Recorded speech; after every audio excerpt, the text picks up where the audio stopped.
22 जनवरी 1966 air India की flight 101 Mumbai के Santa cruise international airport से लंदन के लिए उड़ान भरती है। इस फ्लाइट को मुंबई से दिल्ली फिर बेरूट और जेनीवा होते हुए लंदन जाना था। इस जहाज में 117 लोग सवार थे। इन्हीं में से एक थे भारत के वो महान वैज्ञानिक जिनकी महत्वाकांक्षाओं ने विदेशी ताकतों की नींद उड़ा रखी थी।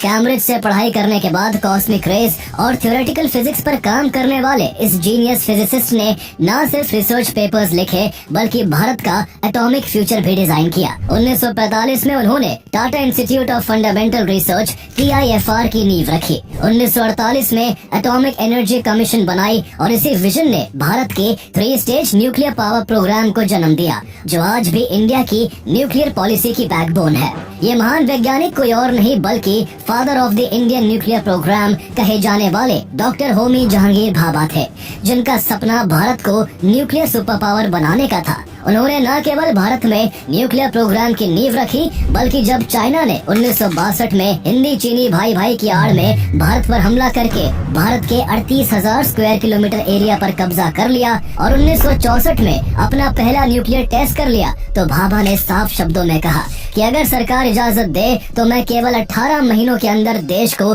न्यूक्लियर बॉम्ब बनाकर दे सकता हूँ। लेकिन किस्मत को शायद कुछ और ही मंजूर था। जब डॉक्टर भाभा जेनीवा के रास्ते वियना में एटॉमिक एनर्जी कॉन्फ्रेंस अटेंड करने जा रहे थे, तभी बीच सफर में 24 जनवरी 1966 को एयर इंडिया की फ्लाइट 101 एल्प्स की पहाड़ियों में क्रैश हो गई। इस हादसे में डॉक्टर होमी भाभा समेत सभी 117 यात्रियों की मौत हो गई। इसे महज एक दुर्घटना बताया गया, लेकिन गौर करने वाली बात ये है कि सिर्फ 13 दिन पहले ही प्रधानमंत्री लाल बहादुर शास्त्री की भी रहस्यमयी परिस्थितियों में मौत हुई थी और अब भारत के न्यूक्लियर प्रोग्राम की रीढ़ माने जाने वाले होमी भाभा की जिंदगी भी अचानक खत्म हो गई थी। यही से सवालों की एक लंबी कतार शुरू हो गई। क्या ये वाकई एक एक्सीडेंट था या फिर भारत की न्यूक्लियर एम्बिशंस को रोकने के लिए कोई बड़ी साजिश रची गई थी?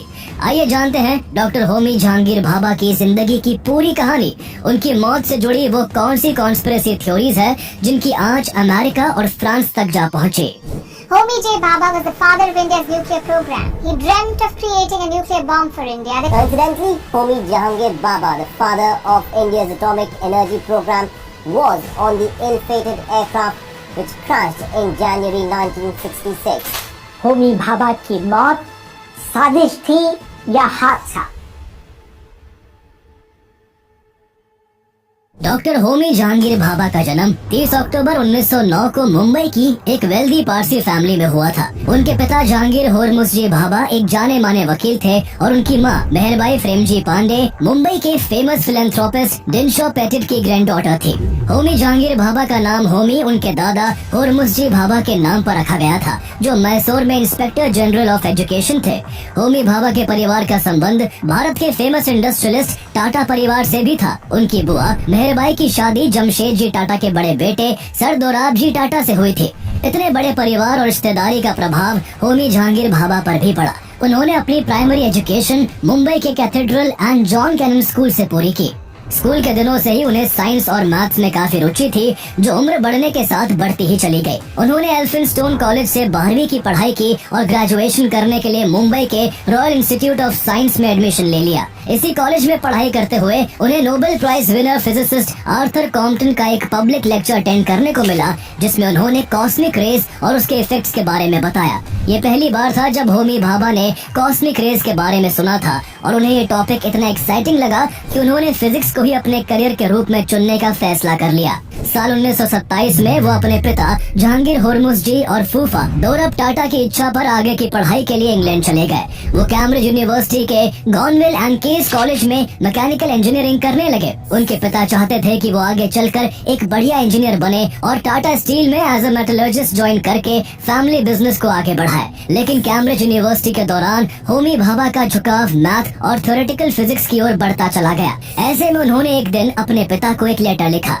मेरा एक बिजनेसमैन बनने या फिर इंजीनियरिंग की जॉब में कोई इंटरेस्ट नहीं है। मैं फिजिक्स की पढ़ाई करना चाहता हूँ। मुझे इसे पढ़ना काफी सुकून देता है और मैं जानता हूँ कि यदि मुझे मौका दिया गया तो मैं इस क्षेत्र में काफी अच्छा करूँगा, क्योंकि कोई भी व्यक्ति अपना बेस्ट उसी फील्ड में दे सकता है जिससे उसका गहरा लगाव हो। अपने बेटे के इंटरेस्ट को देखते हुए उनके पिता ने उन्हें ऐसा करने की परमिशन तो दे दी, लेकिन एक शर्त भी रखी कि उन्हें मैकेनिकल ट्राइपोस को फर्स्ट डिवीजन से पास करना होगा। 3 साल बाद होमी भाभा ने न केवल मैकेनिकल ट्राइपोस बल्कि इसके बाद मैथमेटिक्स ट्राइपोस को भी फर्स्ट डिवीजन से पास कर लिया। इस दौरान उन्हें कई स्टूडेंटशिप्स भी मिली, जहां साल 1931 में उन्हें सैलोमोन स्टूडेंटशिप इन इंजीनियरिंग मिली, तो वही अगले साल उन्हें राउस बॉल ट्रैवलिंग स्टूडेंटशिप से नवाजा गया। इसी दौरान साल 1932 में कार्ल एंडरसन द्वारा पॉजिट्रॉन की खोज हुई और डायराक की होल थ्योरी का फॉर्मुलेशन भी किया गया। इससे प्रभावित होकर होमी भाभा फिजिक्स के प्रति इतने फैसिनेट हो गए कि उन्होंने हाई एनर्जी फिजिक्स को ही अपनी जिंदगी बना लिया। इसके बाद उन्होंने थ्योरेटिकल फिजिक्स पर पीएचडी करना शुरू कर दिया। साल 1933 में उन्होंने इलेक्ट्रॉन शावर्स की भूमिका पर अपना पहला पेपर पब्लिश किया, जिसमें उन्होंने बताया कि किस तरह इलेक्ट्रॉन शावर्स कॉस्मिक रेडिएशन को एब्जॉर्ब करने में मदद करते हैं। अगले साल होमी भाभा को आइजैक न्यूटन स्टूडेंटशिप के लिए चुना गया, जिसे उन्होंने लगातार 3 साल तक बरकरार रखा। इस दौरान उन्हें अपनी रिसर्च पूरी करने के लिए यूरोप के कई प्रेस्टिजियस इंस्टीट्यूशंस और बड़े बड़े साइंटिस्ट के साथ भी काम करने का मौका मिला, जिससे काफी कम उम्र में उनकी वेस्टर्न कंट्रीज में अच्छी खासी पहचान बन गई। उन्हें Ernest Rutherford, Niels Bohr, Chadwick, Cockcroft, Dirac, Heitler, Kramers, Pauli और एनरिको फर्मी जैसे दुनिया के महान वैज्ञानिकों के साथ काम करने का मौका मिला, जिससे उन्हें उनकी खोज में काफी हेल्प मिली। अपने टैलेंट और डेडिकेशन की बदौलत होमी भाभा ने 1935 में अपनी thesis the absorption of cosmic radiation के लिए कैम्ब्रिज यूनिवर्सिटी से डॉक्टरेट की डिग्री हासिल कर ली। आगे चलकर उन्होंने हाई एनर्जी फिजिक्स पर 50 से अधिक रिसर्च पेपर पब्लिश किए और क्वांटम इलेक्ट्रोडायनामिक्स के शुरुआती विकास में महत्वपूर्ण योगदान दिया। साल 1939 में होमी भाभा को इंग्लैंड की प्रेस्टिजियस रॉयल सोसाइटी ने मैनचेस्टर की एक फेमस लेबोरेटरी में रिसर्च करने का भी ऑफर दिया था, लेकिन कई सालों से यहाँ रहने की वजह से उन्हें अपनी फैमिली की काफी याद आ रही थी, इसलिए वो एनुअल वेकेशन पर इंडिया चले आए। इसी बीच इंग्लैंड वर्ल्ड वॉर 2 में इन्वॉल्व हो गया, जिस वजह से वो वापस इंग्लैंड नहीं जा सके। ये घटना फ्यूचर में भारत के लिए एक बड़ा वरदान साबित हुई। भारत आने के बाद उन्होंने बैंगलोर के Indian institute of science IISc में प्रोफेसर के तौर पर पढ़ाना शुरू किया, जिससे Nobel prize winner doctor CV Raman भी फिजिक्स के प्रोफेसर के तौर पर जुड़े हुए थे। आगे चलकर होमी भाभा ने IISc में कॉस्मिक रेज की खोज के लिए एक अलग डिपार्टमेंट की स्थापना भी की, ताकि भारत से भी इस क्षेत्र में नई प्रतिभाएं उभर सके। इसी इंस्टीट्यूट में वो भारत के एक और फेमस साइंटिस्ट विक्रम साराभाई से मिले, जिनके साथ मिलकर उन्होंने भारत की साइंस एंड टेक्नोलॉजी को नेक्स्ट लेवल तक ले जाने का काम किया। विक्रम साराभाई भी कैम्ब्रिज यूनिवर्सिटी से ही अपनी पढ़ाई कर रहे थे, लेकिन वर्ल्ड वॉर 2 के चलते उन्हें भी साल 1940 में इंग्लैंड से वापस भारत लौटना पड़ा था और डॉक्टर CV रमन के बुलाने पर वो भी IISc से लीडर के तौर पर जुड़ गए थे। तब तक Homi Bhabha cosmic rays research department के प्रोफेसर बन चुके थे। विक्रम साराभाई का इंटरेस्ट भी कॉस्मिक रेज में ही था। इस तरह से कॉस्मिक रेज दोनों को एक दूसरे के करीब ले आई और फिर दोनों में ऐसी दोस्ती हुई जो मरते दम तक कायम रही। कहा जाता है कि साल 1941 में होमी भाभा कैलटेक यूनिवर्सिटी जाकर काम करने की सोच रहे थे, क्योंकि उन्हें fellow of the royal society के रूप में चुन लिया गया था। लेकिन साराभाई ही वो शख्स थे जिनकी वजह से उन्होंने विदेश जाने का अपना फैसला बदल लिया था। होमी भाभा के योगदान को देखते हुए साल 1942 में उन्हें मैथमेटिक्स फील्ड के प्रेस्टिजियस अवार्ड्स में से एक एडम्स प्राइज देकर सम्मानित किया गया और इसे पाने वाले वो पहले इंडियन थे। CV रमन होमी भाभा के टैलेंट के इतने कायल थे कि उन्होंने इंडियन एकेडमी ऑफ साइंस की एक एनुअल मीटिंग के दौरान उनकी तुलना लियोनार्डो डा विंची से की थी, क्योंकि होमी भाभा की साइंस के साथ साथ संगीत में गहरी रुचि थी। चाहे वो भारतीय संगीत हो या वेस्टर्न क्लासिकल म्यूजिक, उन्हें सब पसंद आता था। किस पेंटिंग को कहाँ टांगा जाए और कैसे टांगा जाए, फर्नीचर कैसा बनना है, हर चीज के बारे में वो बहुत गहराई से सोचते थे। होमी भाभा ने साल 1945 तक IISc में अपनी सेवाएं दी। IISc में टीचिंग करने के दौरान ही उन्होंने अपने दोस्त और फेमस इंडस्ट्रियलिस्ट JRD टाटा को फंडामेंटल फिजिक्स की एक रिसर्च इंस्टीट्यूट खोलने का प्रस्ताव दिया, जिसके लिए JRD टाटा तैयार हो गए। इसके बाद साल 1945 में टाटा के फंड से होमी भाभा ने Tata institute of fundamental fundamental research TIFR की स्थापना की और वही इसके पहले डायरेक्टर भी बने। 2 साल बाद 1947 में भारत गुलामी की बेड़ियों को तोड़कर आजाद हुआ और पंडित जवाहरलाल नेहरू देश के पहले प्राइम मिनिस्टर बने। उस दौर में जब भारत अपनी बुनियादी जरूरतें पूरी करने के लिए भी जूझ रहा था, उस समय न्यूक्लियर एनर्जी को विकसित करने का ख्याल सिर्फ एक दूर का सपना लगता था। उस दौरान सोवियत यूनियन और अमेरिका के बीच सुप्रीमेसी को लेकर कोल्ड वॉर जारी था। उनके पक्ष में दुनिया 2 गुटों में बंट गई, लेकिन भारत ने नॉन अलाइनमेंट की नीति अपनाई। इतना ही नहीं, जवाहरलाल नेहरू हर ग्लोबल प्लेटफॉर्म से न्यूक्लियर वेपन्स को रोकने की बात करते थे। ऐसे में न्यूक्लियर डेवलपमेंट की बात उनके विचारों से बिल्कुल मेल नहीं खाती थी। मगर होमी भाभा दूरदर्शी थे। वो जानते थे कि आने वाले समय में भारत की सुरक्षा और विकास के लिए न्यूक्लियर पावर जरूरी होगी। इसलिए उन्होंने 1948 में जवाहरलाल नेहरू को एक लेटर लिखकर सुझाव दिया कि न्यूक्लियर रिसर्च के लिए एक डेडिकेटेड इंस्टीट्यूट बनाना चाहिए। उन्होंने अपने विजन से किसी तरह प्रधानमंत्री को इसके लिए राजी कर लिया। इसके बाद अक्टूबर 1948 में एटॉमिक एनर्जी कमीशन AEC की स्थापना की गई, जिसके पहले अध्यक्ष होमी जहांगीर भाभा बनाए गए। ये इसलिए भी संभव हो सका क्योंकि होमी भाभा जवाहरलाल नेहरू के काफी करीब थे। होमी भाभा पंडित नेहरू को अपने हर लेटर में माय डियर भाई कहकर संबोधित करते थे। उनकी इस नजदीकी का जिक्र खुद इंदिरा गांधी ने संसद में अपने एक भाषण के दौरान किया था। उन्होंने बताया कि भाभा अक्सर देर रात उनके पिता जवाहरलाल नेहरू को फोन करते थे और दोनों घंटों तक बातें करते थे।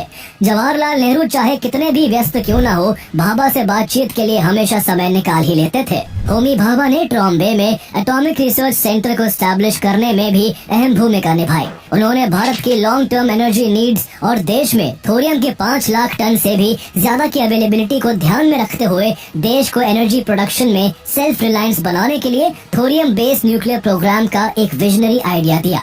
भाभा का आइडिया इतना यूनिक और फ्यूचरिस्टिक था कि सरकार ने जल्दी ही इसे अपने फ्यूचर प्लान का हिस्सा बना लिया और इस पर काम शुरू कर दिया।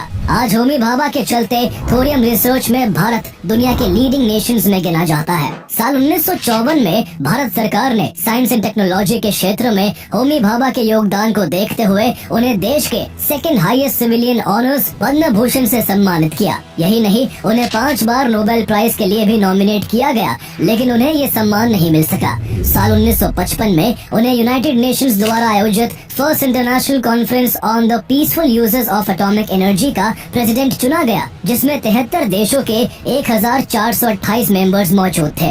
इस कॉन्फ्रेंस के 2 साल बाद ही International Atomic Energy Agency IAEA को स्टैब्लिश किया गया, जिसमें होमी भाभा का भी योगदान था। उन्हीं दिनों भारत में एक न्यूक्लियर रिएक्टर की डेवलपमेंट की बातें भी चल रही थी, जिसे ट्रॉम्बे के एटॉमिक रिसर्च सेंटर में ही स्टैब्लिश किया जाना था। लेकिन दिक्कत ये थी कि न्यूक्लियर रिएक्टर के लिए एनरिच यूरेनियम की जरूरत थी और उस समय भारत के पास यूरेनियम एनरिच करने की टेक्नोलॉजी नहीं थी। ऐसे में डॉक्टर होमी भाभा ने कैम्ब्रिज में साथ पढ़े अपने एक दोस्त जॉन कॉकक्रॉफ्ट की मदद ली, जो उस समय यूके एटॉमिक एनर्जी अथॉरिटी से जुड़े हुए थे। इसके बाद यूके एटॉमिक एनर्जी अथॉरिटी और इंडिया के डिपार्टमेंट ऑफ एटॉमिक एनर्जी के बीच एक एग्रीमेंट हुआ और ब्रिटेन ने भारत को एनरिच यूरेनियम सप्लाई करना शुरू कर दिया। होमी भाभा के प्रयासों से ही कनाडा भारत में एक 40 मेगावाट का रिसर्च रिएक्टर स्टैब्लिश करने के लिए सहमत हुआ। इसका नतीजा ये हुआ कि अगस्त 1956 में भारत ने अपना पहला न्यूक्लियर रिएक्टर डेवलप कर लिया, जिसे अप्सरा के नाम से जाना जाता है। यही से भारत में न्यूक्लियर वेपन्स बनाने के दरवाजे खुल गए। मगर फिर भी भारत उस समय न्यूक्लियर वेपन नहीं बनाना चाहता था और पीसफुल न्यूक्लियर एनर्जी पर ही फोकस कर रहा था। लेकिन इसी बीच साल 1962 में जब चाइना ने भारत पर हमला करके भारत को युद्ध में हरा दिया और अक्साई चिन समेत भारत के 38,000 स्क्वायर किलोमीटर एरिया पर अपना कब्जा कर लिया, तो भारत को अपनी कमजोरियों का जल्द ही एहसास हो गया। अक्टूबर 1964 में चीन ने न्यूक्लियर बॉम्ब का भी टेस्ट कर लिया, जिसने भारत की सुरक्षा को और भी बड़े खतरे में डाल दिया। ये 2 ऐसे इंसिडेंट्स थे जिन्होंने भारत को जल्द से जल्द न्यूक्लियर पावर बनने की दिशा में सोचने को मजबूर कर दिया था। डॉक्टर होमी भाभा खुद को रोक नहीं सके और उन्होंने इसके कुछ दिन बाद ऑल इंडिया रेडियो पर कहा, 50 एटम बॉम्ब बनाने में 10 करोड़ और 2 मेगाटन के इतने ही एटम बॉम्ब बनाने में 15 करोड़ का खर्चा होगा और ये खर्च एक देश के तौर पर काफी मामूली है।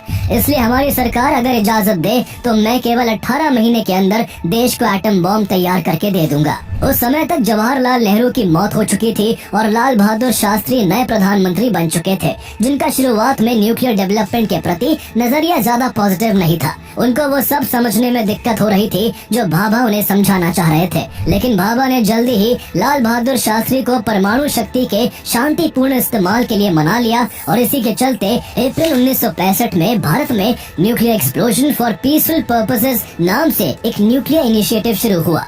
इसे आगे बढ़ाने के लिए न्यूक्लियर फिजिसिस्ट राजा रमन्ना के नेतृत्व में वैज्ञानिकों की एक डेडिकेटेड टीम बनाई गई। इसी बीच अगस्त 1965 में पाकिस्तान ने भारत पर हमला कर दिया। उस समय भारत जियोपॉलिटिकली काफी कमजोर मोड़ पर था। एक तरफ पाकिस्तान के सर पर अमेरिका का हाथ था जो उसे भर भर के एडवांस वेपन्स, एयरक्राफ्ट और टैंक्स दे रहा था, और दूसरी ओर पाकिस्तान को ये भी लग रहा था कि 1962 की जंग में चीन से हारने के बाद भारत इतना कमजोर हो गया है कि वो भारत से कश्मीर छीन लेगा। हालांकि उसकी ये गलतफहमी जल्दी ही दूर हो गई और उसे सितंबर 1965 में अपनी नाकामी के साथ युद्ध विराम के लिए राजी होना पड़ा। लेकिन इस युद्ध ने प्रधानमंत्री लाल बहादुर शास्त्री को न्यूक्लियर वेपन्स की आवश्यकता का गहरा एहसास करा दिया था। इसी वजह से दिसंबर 1965 में उन्होंने खुद होमी भाभा से शांतिपूर्ण उद्देश्यों के लिए परमाणु विस्फोट के काम को तेज करने के लिए कहा जाता है कि लाल बहादुर शास्त्री ने होमी भाभा को अपने कैबिनेट में शामिल होने का प्रस्ताव भी दिया था, लेकिन भाभा ने किसी राजनीतिक पद को स्वीकार करने के बजाय एक वैज्ञानिक के रूप में ही देश की सेवा करने को सही समझा। चूँकि डॉक्टर होमी भाभा पहले ही कह चुके थे कि वो केवल 18 महीनों में न्यूक्लियर वेपन्स बना सकते हैं और अब प्रधानमंत्री लाल बहादुर शास्त्री का भी उन्हें पूरा सपोर्ट था, इसलिए काफी संभावना थी कि 1966 के अंत या 1967 के शुरुआत तक भारत एक न्यूक्लियर पावर बन सकता था। लेकिन जब भारत इस दिशा में तेजी से आगे बढ़ रहा था, उसी बीच पाकिस्तान से शांति वार्ता करने ताशकंद गए प्राइम मिनिस्टर लाल बहादुर शास्त्री की 11 जनवरी 1966 को रहस्यमयी परिस्थितियों में मौत हो जाती है। प्रधानमंत्री की मौत के केवल 13 दिन बाद फिर से कुछ ऐसा होता है जो भारत के न्यूक्लियर प्रोग्राम को बैकफुट पर ढकेल देता है। जनवरी 1966 के लास्ट वीक में ऑस्ट्रिया की राजधानी वियना में scientific advisory committee of the international Atomic Energy agency की एक कॉन्फ्रेंस होने वाली थी और इसे इंडिया के रिप्रेजेंटेटिव के तौर पर होमी भाभा भी अटेंड करने वाले थे। उन दिनों बॉम्बे से वियना की कोई सीधी फ्लाइट नहीं होती थी और ऐसे में स्विट्जरलैंड के जेनीवा में फ्लाइट बदल कर वियना जाना पड़ता था। होमी भाभा 22 जनवरी 1966 को एयर इंडिया की फ्लाइट 101 यानी कंचनजंगा में सवार होते हैं, जिसे मुंबई से बेरूट और जेनीवा होते हुए लंदन जाना था। होमी भाभा इस प्लेन से जेनीवा में ही उतरकर दूसरी फ्लाइट लेकर वियना पहुंचने वाले थे, लेकिन 24 जनवरी की सुबह 7:02 पर जैसे ही ये प्लेन फ्रांस के हवाई क्षेत्र में एल्प्स की पहाड़ियों में पहुंचा, अचानक वहां की ऊंची चोटियों के मॉन्ट ब्लैंक से टकराकर क्रैश हो गया। इसमें सवार सभी 117 यात्री मारे गए, जिनमें डॉक्टर होमी भाभा का नाम भी शामिल था। केवल 56 साल की उम्र में होमी भाभा की मौत की खबर ने पूरे भारत को गहरे सदमे में डाल दिया। क्योंकि दुर्घटना फ्रांस के हवाई क्षेत्र में हुई थी, इसलिए इस विमान हादसे की जांच का जिम्मा भी फ्रांस की सरकार ने उठाया। एक रेस्क्यू टीम बनाकर जल्दी ही दुर्घटना स्थल की ओर रवाना किया गया, लेकिन रेस्क्यू टीम को वहां से ना तो प्लेन का कोई मलबा मिला, ना ब्लैक बॉक्स मिल सका और ना ही वो किसी भी पैसेंजर की डेड बॉडी खोज सके। उनके मुताबिक उनके वहां पहुंचने तक प्लेन का मलबा पूरी तरह से ग्लेशियर में समा चुका था। जल्दी ही फ्रांस ने खराब मौसम का हवाला देकर इस ऑपरेशन को भी रोक दिया। ताज्जुब की बात ये थी कि ये क्रैश एग्जैक्ट उसी जगह पर हुआ था जहां नवंबर 1950 में एयर इंडिया का एक और विमान मालाबार प्रिंसेस क्रैश हुआ था और दोनों ही विमानों का मलबा और उस पर सवार लोगों को खोजा नहीं जा सका। फ्रांस की सरकार ने इस प्लेन क्रैश की जांच की एक रिपोर्ट तैयार की, जिसमें कहा गया कि इस प्लेन के VOR में खराबी के चलते ये हादसा हुआ। दरअसल VOR द्वारा भेजे गए सिग्नल से ही कोई पायलट अपनी करंट पोजीशन, डायरेक्शन और हाइट का अंदाजा लगाता है। अथॉरिटीज के मुताबिक उस दिन हादसे के केवल 2 मिनट पहले पायलट ने कंट्रोल रूम को बताया था कि प्लेन 19,000 फीट की ऊंचाई पर ट्रैवल कर रहा है, जो एल्प्स की सबसे ऊंची चोटी से करीब 3,000 फीट ऊपर था। ऐसे में कंट्रोल रूम ने प्लेन की पोजीशन को क्लियर कर पायलट से प्लेन की पोजीशन चेंज करने को कहा। फ्रांस के जांच अधिकारियों के मुताबिक यही पायलट ने एक गलती कर दी। पायलट को लगा कि उसने यहाँ की सबसे ऊंची चोटी को क्रॉस कर लिया है, लेकिन असलियत में प्लेन अब भी एल्प्स की पहाड़ियों में ही था। इसी कंफ्यूजन में पायलट ने प्लेन को नीचे उतारने की कोशिश की, जिससे प्लेन पहाड़ियों से टकराकर क्रैश हो गया। लेकिन लोगों को ये बात हजम नहीं हो पा रही थी कि आखिर जो प्लेन एल्प्स की पहाड़ियों की सबसे ऊंची चोटी से 3000 फीट की ऊंचाई पर उड़ान भर रहा था, वो आखिर केवल 2 मिनट बाद पहाड़ी से कैसे टकरा गया। इसलिए जल्दी ही इस प्लेन क्रैश के पीछे किसी गहरी साजिश की आशंका जताई जाने लगी। प्रधानमंत्री लाल बहादुर शास्त्री की मौत के केवल 13 दिन बाद ये प्लेन क्रैश हुआ था, जिसमें डॉक्टर होमी भाभा की भी मौत हुई। किसी को भी ये सिर्फ एक संयोग नहीं लग रहा था। प्राइम मिनिस्टर लाल बहादुर शास्त्री की मौत के पीछे भी किसी बड़ी साजिश के होने की बात उभर कर आ रही थी। केवल 1 महीने पहले ही लाल बहादुर शास्त्री ने होमी भाभा को न्यूक्लियर बॉम्ब के डेवलपमेंट में तेजी लाने को कहा था, और ऐसे में केवल 13 दिनों के भीतर ही दोनों की मौत ने संदेह को और गहरा दिया था। क्या कोई ऐसी विदेशी ताकत थी जो भारत को न्यूक्लियर पावर नहीं बनने देना चाहती थी? इस बीच फ्रांस पब्लिक ब्रॉडकास्टर यानी ORTF के एडिटर फिलिप रियाल भी कंचनजंगा क्रैश को लेकर अपनी गवर्नमेंट की बात पर यकीन नहीं कर पा रहे थे। उन्हें बार बार यही लगता कि उनकी गवर्नमेंट इस एक्सीडेंट से जुड़ा कोई बड़ा सच छुपा रही है। यही बेचैनी उन्हें चैन से बैठने नहीं दे रही थी। आखिरकार उन्होंने रिस्क उठाते हुए अपने कैमरा क्रू को इटालियन साइड से मॉन्ट ब्लांक की ओर इन्वेस्टिगेशन के लिए भेजा। इसके बाद 1843 मैगजीन में इस इन्वेस्टिगेशन से जुड़ी एक रिपोर्ट पब्लिश की गई, जिसमें बताया गया कि फिलिप रियाल की टीम को वहाँ प्लेन का एक टुकड़ा मिला था जिस पर 1 जून 1960 लिखा था। लेकिन हैरान करने वाली बात ये थी कि कंचनजंगा साल 1961 में सर्विस में आया था। इसके अलावा उन्हें वहाँ पीले रंग के प्लेन का सामने के हिस्से का एक टुकड़ा भी मिला, और वो भी क्रैश हुए कंचनजंगा के कलर से मेल नहीं खाता था। ऐसे में फ्रेंच गवर्नमेंट की रिपोर्ट का झूठा होने का शक और गहरा गया। इससे फ्रांस की सरकार पर जांच अच्छे से न करने और इस प्लेन एक्सीडेंट से जुड़े सच को दबाने के आरोप लगने लगे। इसके बाद ORTF ने अपनी एक और टीम को प्लेन के ब्लैक बॉक्स की तलाश में मॉन्ट ब्लांक भेजा। लेकिन जैसे ही इसकी खबर फ्रांस के इंटीरियर मिनिस्टर तक पहुंची, उन्होंने तुरंत ORTF के हेड को फोन करके आदेश दिया कि उनकी टीम तुरंत मॉन्ट ब्लांक से वापस लौट आए। सरकार के दबाव के बाद टीम को नीचे आना पड़ा, लेकिन जैसे ही जांच टीम पहाड़ से नीचे उतरी, उसके एक मेंबर ने चुप्पी तोड़ दी। उसने खुलकर कहा कि एयर इंडिया की फ्लाइट पहाड़ी से नहीं बल्कि एक दूसरे विमान से टकराने के बाद क्रैश हुई थी। उसके हिसाब से ये दूसरा विमान वही था जिसका मलबा उनको वहाँ मिला था। इस बयान ने सबको हिला कर रख दिया। संदेह तब और बढ़ गया जब उनकी खोज में मिली चीजों को फ्रांस सरकार ने तुरंत अपने कब्जे में ले लिया और किसी को भी इसकी जानकारी नहीं दी। ORTF की जांच के बाद भले ही होमी भाभा की मौत से जुड़ी अलग अलग थ्योरीज पर चर्चा होती रही, लेकिन उनमें से कोई भी इतनी मजबूत नहीं थी कि बड़ी हेडलाइंस बना सके। लेकिन करीब 4 दशक बाद साल 2008 में एक किताब conversations with the crow publish हुई, और इसमें होमी भाभा की मौत से जुड़े ऐसे दावे किए गए जिसने सबके होश उड़ा दिए और शक की सुई अमेरिका की ओर घूम गई। ये बुक CIA के पूर्व अधिकारी रॉबर्ट क्राउली और फेमस जर्नलिस्ट ग्रेगरी डगलस के बीच हुई बातचीत का एक कलेक्शन थी। CIA में क्राउली को क्रो के नाम से जाना जाता था, और उन्होंने अपना पूरा करियर वहाँ के डायरेक्टोरेट ऑफ प्लान्स में बताया था, जिसे डिपार्टमेंट ऑफ डर्टी ट्रिक्स भी कहा जाता है। क्राउली और डगलस के बीच गहरे संबंध थे। इसी वजह से क्राउली ने उनसे कई सीक्रेट इश्यूज पर खुलकर बातें की थी। इतना ही नहीं, उन्होंने डगलस को सीक्रेट डॉक्यूमेंट से भरे 2 बक्से भी सौंपे और निर्देश दिया कि इनका खुलासा केवल उनकी मौत के बाद ही किया जाए। यही वजह थी कि ग्रेगरी डगलस ने रॉबर्ट क्राउली की मौत के 8 साल बाद इस किताब को पब्लिश किया। इस किताब में 5 जुलाई 1996 को ग्रेगरी डगलस और रॉबर्ट क्राउली के बीच हुई एक टेलीफोनिक कॉन्वर्सेशन भी दर्ज है, जिसमें क्राउली ने कहा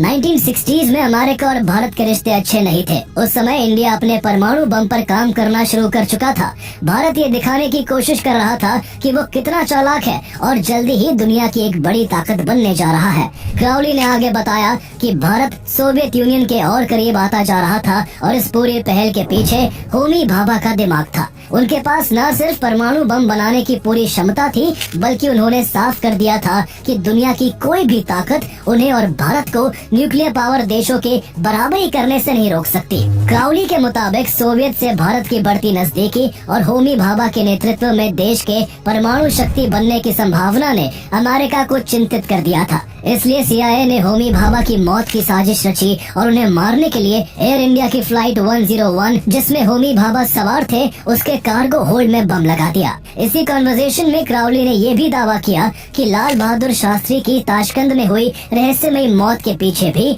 CIA का हाथ था। क्राउली के इस दावे में इसलिए भी वजन था क्योंकि पास्ट में CIA कई देशों के इम्पोर्टेंट पर्सनालिटीज की जान ले चुकी थी। भाभा की मौत से कुछ साल पहले CIA ने इटली के एक तेल व्यापारी एनरिको मेटाई को सिर्फ इसलिए मरवा दिया था क्योंकि उसने अपने पैसों से इटली के पहले न्यूक्लियर रिएक्टर का काम शुरू करवाया था। इसलिए होमी भाभा की मौत की साजिश रचने में अमेरिका के हाथ होने के दावे में लोगों को सच्चाई नजर आई और इस पर काफी बातें होने लगी।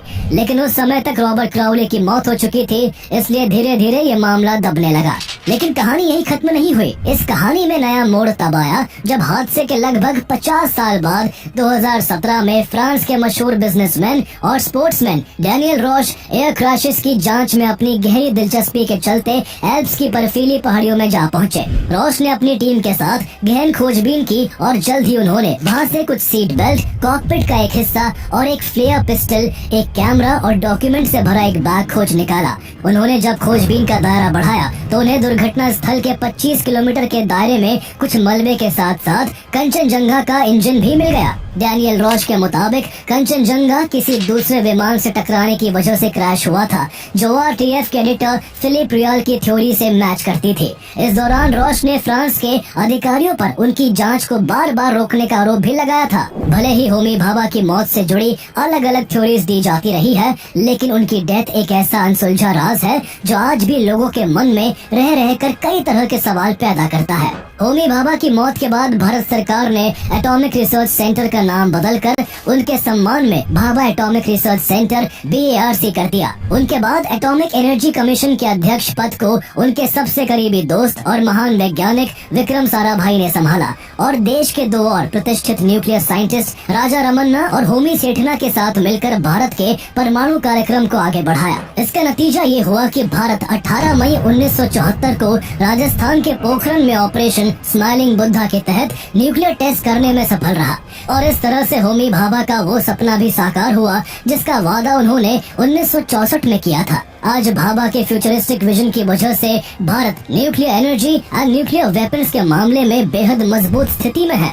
अगर उन्होंने आजादी के तुरंत बाद प्राइम मिनिस्टर जवाहरलाल नेहरू को इसकी जरूरत के बारे में नहीं बताया होता तो शायद आज भी हम न्यूक्लियर फील्ड में स्ट्रगल कर रहे होते। आज भारत के पास 180 न्यूक्लियर वेपन्स मौजूद है जो भारत की सुरक्षा को न केवल मजबूत बनाते हैं बल्कि दुश्मनों को भारत की तरफ आंख उठाने से पहले 100 बार सोचने पर मजबूर भी करते हैं।